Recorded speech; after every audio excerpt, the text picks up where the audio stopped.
With Alex's Caves, we're going to harness the power of magnets, we'll visit ancient dinosaurs, and we'll even set off a nuke. And that is just some of what this incredible mod has to offer. We'll also use a submarine to explore an ancient and deep ocean, and we will even learn dark magic from the occult. But first, we need to find these caves. There are 5 of them in total, and we need maps to point to their location, because they are incredibly rare. Inside of the world, you will sometimes find underground cabins which have some stone tablets, paper, and a spelunkery table. Placing the stone tablet and the paper in the table, you will now find words that you have to decipher. You have to find 3 words and you get 5 attempts each. Failing the last attempt will break the stone tablet. But before you go clicking randomly on words, start with 1 word and then use the monocle on the bottom right to decipher that word. So now you can see which symbol corresponds to which letter and try to find the given word. Doing this successfully will produce a cave codex. You'll need to make multiple of each cave. Those you can right-click until you get all of the relevant information added to your cave compendium. This is an awesome book, easily craftable with a book, a tablet, and a gold nugget. And the other cave codex you will use to make the map. Do note that the map sometimes takes a long time to generate because the biomes are incredibly rare. But once it's done generating, it'll point you towards the first cave. For example, the magnetic caves. They do have a certain attraction, don't they? When you get near the magnetic caves, strange sounds will ring in your ears. Maybe you will see some red or blue pillars in the distance. The Earth's contents will shift to galena rocks, a lead-based mineral. And you will soon discover the red and blue rocks are azure and scarlet neodymium, a rare earth metal used in the making of strong magnets. Mining these pillars and specifically the nodes will yield some raw neodymium. This can be used to make precious ingots, used in all sorts of recipes, which we'll see in a bit. Also note, if you carry anything made out of iron, the azure neodymium will repel you, while the scarlet neodymium will attract you. Now the coolest interaction happens with iron boots, because they allow you to walk on walls.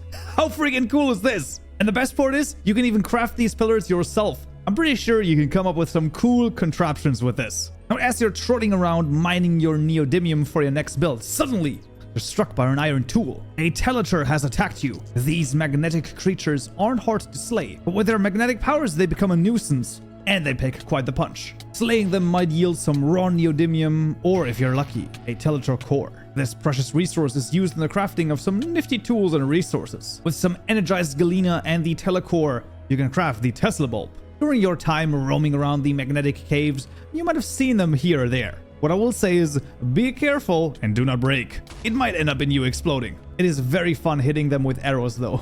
Now with a couple of telecores in your pocket, we can continue and make our way to... Wait, what is this? It seems to be scanning me? What? Hey, where are you going? The noder isn't hostile, but if you follow it after being scanned, you will see your image projected inside the cave. This can also happen to other mobs and is a pretty cool sight, but it seems to communicate the location and visage to other creatures around. So best dispense with it as soon as possible. And if you do slay it, it can drop a noder gizmo. This awesome item will allow you to craft a holocoder, a hologram projector, and a magnetic light. The magnetic light is a useful torch-like block that provides a great light around and can be placed on all sides of the block. And maybe they could be used for something else.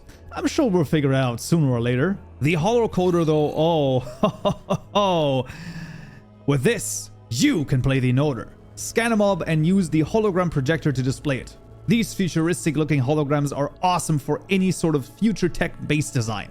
I absolutely love it. As your journey continues, you will encounter ferrous slime, which will drop ferrous slime balls. These slime balls are incredibly important, allowing you to craft the galena gauntlet, together with packed galena, a scarlet neodymium ingot, and a telecore. And the galena gauntlet will let you... well, let me just show you. Yes, you can fling any magnetic item or tool towards the enemy from blocks and blocks away. I mean, come on! How incredible is this? Now that we finally have a weapon, I'm sure nothing else will... Hey, what was that? Yes, look out for the bound droids. They will drop large heavyweights from the ceiling onto your head. Defeating it will grant you one of its heavyweights, which can be used to craft the magnetic quarry smasher. But to use it, you will need a magnetic quarry first. That block is crafted with scrap metal plates, diamonds, azure neodymium ingots, and Hearts of Iron. No, not the strategy game. Hearts of Iron can be attained by fighting a magnetron. These awesome creatures fly about, and you will counter them from time to time. Looking at it, it doesn't look too tough, but yes, it will start taking the surrounding blocks and using it as a body. Be very careful around these things. Defeating it will grant you the Heart of Iron, and you can finally start your magnetic quarrying journey. To use the quarry, you first need 4 magnetic lights. Set them down in a rectangle and nothing will happen. But as soon as you put down the quarry, hello there. And now set down your magnetic smasher inside of the quarry boundary and let the mining begin. All items are spit out 2 blocks in front of the quarry, so a hopper and chest combo should really help. The quarry itself is really slow, but it does work without power, so I think the balancing is quite right here. Throughout the magnetic caves, you of course have plenty more exciting structures, items, and blocks to discover, like the magnetic levitation rails, which, as the name suggests, make your minecarts levitate, or use the power of magnets to a similar effect. And they even work on blocks. Pretty sure you can get some creative builds with this going. I mean, look at this one. This is awesome. No, wait, this is a magnetized Tesla bulb. Oh god, no! Ooh.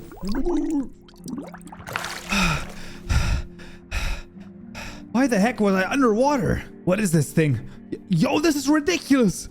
What is this place? This place is the Abyssal Chasm, an underwater paradise, or perhaps a salty, moist grave. When starting to swim around the Abyssal Chasm, it's best to go straight towards shelter and look on these abandoned chests. Taking a diving helmet will make the exploring much easier. Now, as you swim around, you will discover some wildlife around. To secure some food, you will slay sea pigs, which will drop themselves, and while they are edible, it will give you the hunger effect for quite a while. It's best to hunt for tripod fish and lanternfish as well. Combining these 3 fish with some kelp will get you deep sea sushi rolls.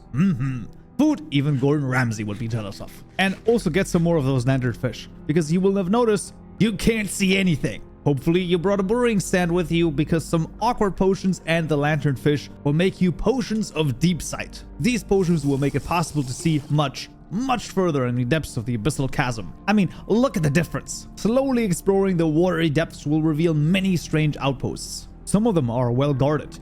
And don't get too close to the mine guardians, or you'll explode. The unfortunate side effect of this is that your items will slowly drift towards the surface, so you have to be extremely careful when swimming around. One worthwhile target could be the gossamer worms, as they drop bioluminescence. This is used to make glowing potions, floaters, or bioluminescent torches. These can be quite useful to get around because in the dark, things lurk.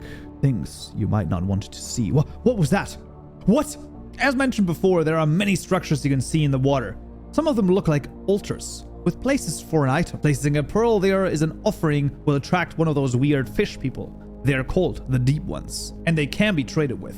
And don't attack them. They can prove vital allies and great trading partners. Supplying them with pearls you can find throughout your journey will sometimes grant you some really nice items for trade. But I hear you ask, how do you get the submarine? Well, there are 2 ways. The first one involves slaying this thing, the Hull Breaker. Upon defeating it, you will get an enigmatic engine, sea glass shards, and an immortal embryo. The engine, together with depth glass and copper blocks, will allow you to build yourself your own submarine like this.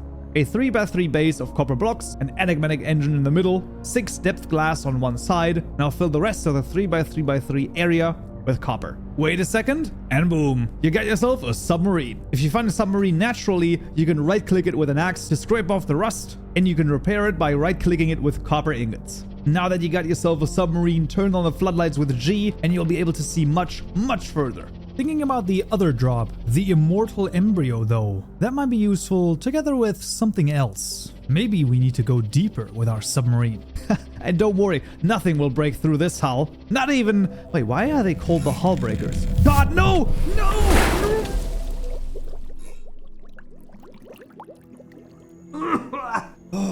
I've had enough underwater adventures to last me a lifetime. But what the... What? Where the heck am I now? I gone back in time? Or maybe you've just stumbled upon the Primordial Caves, the next insanely awesome cave biome you might stumble on in Alex's Caves. While there's no changing in time or time machine involved, it does feel like you're being transported to a different time. It is absolutely mesmerizing. Let's first of all take a look at limestone and Puan wood, 2 new awesome building materials. The Puan boats even have a slight prehistoric character around them, let's say. Now rowing around with your boats, you might discover some ancient abandoned structures, full with cave paintings, sometimes displaying beautiful images, and sometimes warning of terrible dangers.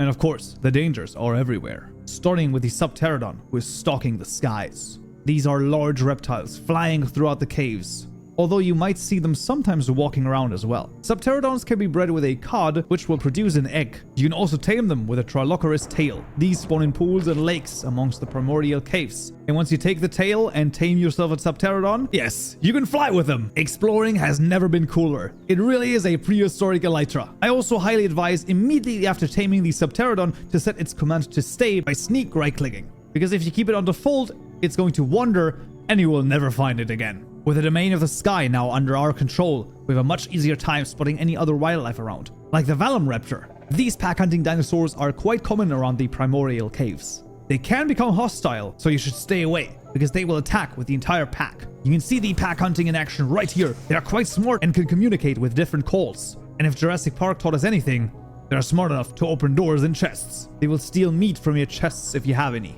But with this, you can bait it though. If you let it eat dinosaur nuggets, yes! They exist! I will get to the recipe in a second. The Velociraptor eating dinosaur nuggets, they will become relaxed. This is the opportunity to strike, but not with an attack.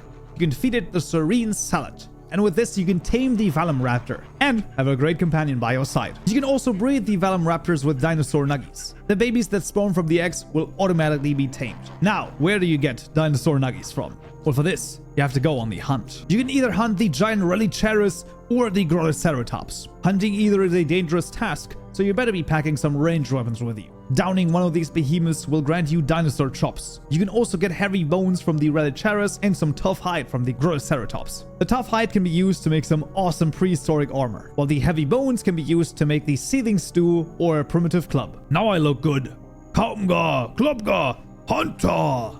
Eating the seething stew will get you the rage effect. This will grant you additional damage as your health gets lower. And now we're gonna smoke the dinosaur chops, cut them up into delicious dino nuggies. Let's go! But that's not all you get to eat. You can also make yourself some primordial soup or the aforementioned serene salad. While the serene salad will remove the stunned effect, the primordial soup will give you some haste. You could use speed instead of haste because the Tremorsaurus is coming. This ferocious beast is pretty much the king of the jungle. Those dinosaurs are not to be messed with. They will attack anything and anyone in their radius, including the player. The absolutely crazy thing about this guy is that you can tame this beast. Stun it with a primitive club, feed it a serene salad, and repeat that about 3 to 8 times, and voila! You have yourself a tamed Tremorsaurus. And in the last update, a new boss enemy has been added to the Primordial Caves too. The Luxstructosaurus. Mining some amber dotted around the ceilings of the caves, you can find some amber curiosities. Those are needed to craft the ominous catalyst. This, thrown onto a volcanic core, will spawn the Luxstructosaurus. The boss battle is incredibly challenging, so good luck with that. But if you defeat it, you'll get some tectonic shards. These are needed to make the Extinction Spear or the Tremorzilla Egg. I'm sure this won't be important later, right? You also can change the textures of the dinosaurs with it. That is pretty freaking cool. By the way, the amber curiosities can also be used to build an amber monolith. These powerful blocks allow areas to repopulate with animals over some days. That can be pretty useful to have. Let's take a closer look at the amber soul. Is it really just a light? I mean, I wonder. This is my chance to escape. Of course. No, wait. It's too bright. I have to withstand it. Home. Here I come. And then it was dark. And it remained dark. Until it wasn't. Red eyes stared back at me. Many, many red eyes. I woke up in the Forlorn Hollows, standing on a bunch of crap. And I mean this literally. As you go exploring, giant violet bats might descend upon you.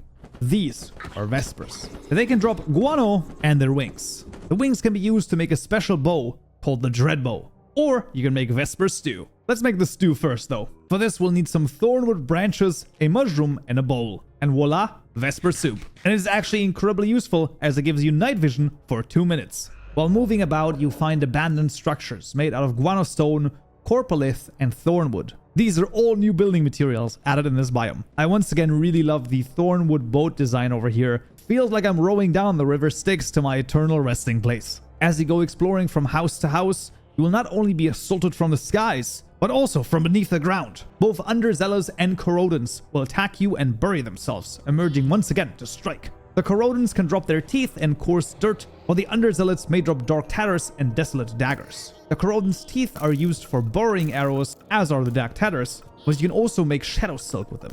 Shadow silk, however, requires another material known as pure darkness. This can be gained only by slaying one of these guys. They are the Forsaken. They don't spawn naturally and can only be summoned by underzealots performing a dark ritual on a Vesper. The Forsaken are incredibly tough to beat, so you need a lot of forethought and great gear to beat them. On one slain, you will get between 7 and 12 pure darkness. With it, you can make Shadow Silk, the Dreadbow, or even Darkened Apples. The Darkened Apples are a great food source. They will also benefit you with something else. We'll see in a second. The Dreadbow will make arrows rain down on your target, but its accuracy is a bit lacking. Still looks freaking awesome though. If the underzealots sacrifice a Gloom Moth instead of a Vesper, another type of monster will emerge. The Watcher. Fighting the Watcher is incredibly interesting as it possesses you. It changes the camera so that you look at yourself and move the Watcher instead, but your mouse and attacks will still go through. It's quite a unique fight. Once slain, the Watcher may drop occult gems, and now you can really join the cult. Putting on the hood and cloak of darkness, you are sure to win the next cultist fashion show. Oh, and it can be used to harness the power of the occult and become pure darkness for a couple of seconds. But you know, that's neither here nor there. The darkness effect can be extended by eating darkened apples, by the way. You can also make the Totem of Possession, which allows you to take control of a mob. You can now point to a destination and it will go there. Probably quite useful in certain situations. Oh, what is this? No, you can't use a ritual on me. No! No! What have I gotten myself into now? Oh God! Well, I better not touch that green stuff. And indeed, you better not touch that green stuff because these are the toxic caves. And they're going to melt your face off. Both because of the excitement and because this is acid, the face melting kind. If you find some structures around, it is best to scavenge for resources because the first thing you should make is a hazmat suit. This will allow you to walk around the acid and deal with radioactive materials. Because yes, we'll craft it soon. Around the caverns, you will see yellow deposits. That's sulfur. Quickly grab as much as you can. This is one of the ingredients you need for polymer plates. Hope you brought some iron with you. The other two things you need are toxic paste and radon in a bottle. You can find some bottles of radon in chests as well as plenty of other materials, but you can also obtain them by using glass bottles on toxic gas vents.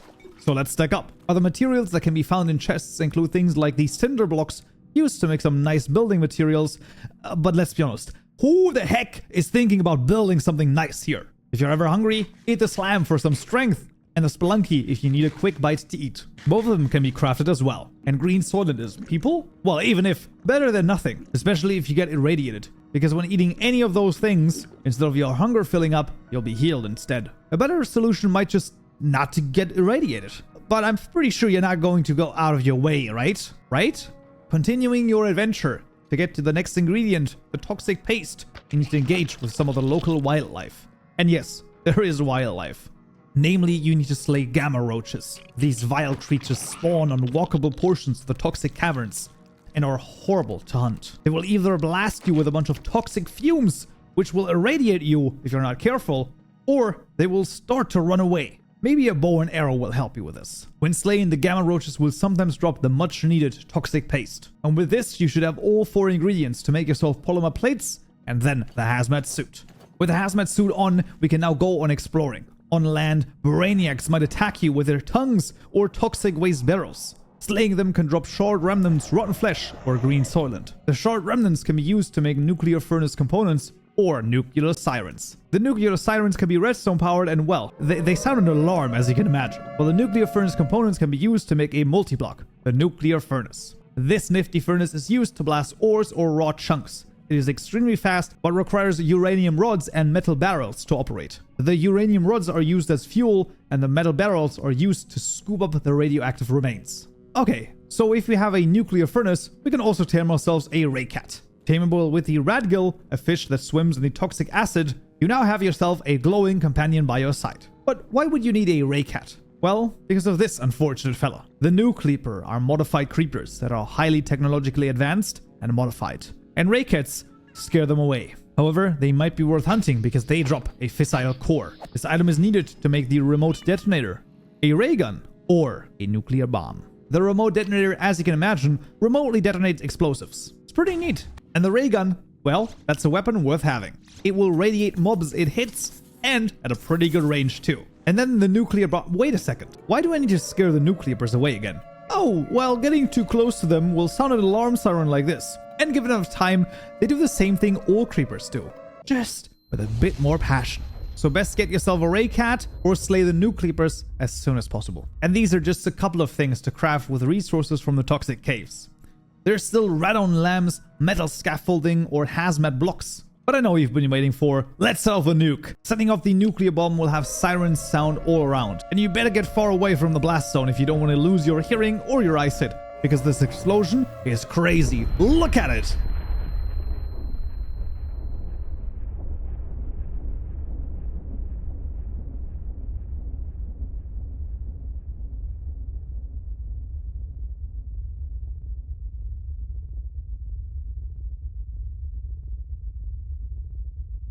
What a magnificent thing to look at. And because it was so fun, let's do it again. But let's set this egg down as well. This probably won't do anything, right? Well, not quite, because this will make the Tremorzilla spawn. This green behemoth is a neutral mob, which can be tamed and mounted. Indeed. It will, however, destroy much of the terrain, which hasn't been destroyed by the nuclear bomb already. And the Tremorzilla has a blast weapon, which is freaking awesome. And with this explosive ending, YouTube thinks you'll enjoy this video the most. Hope to see you there. So, yeah.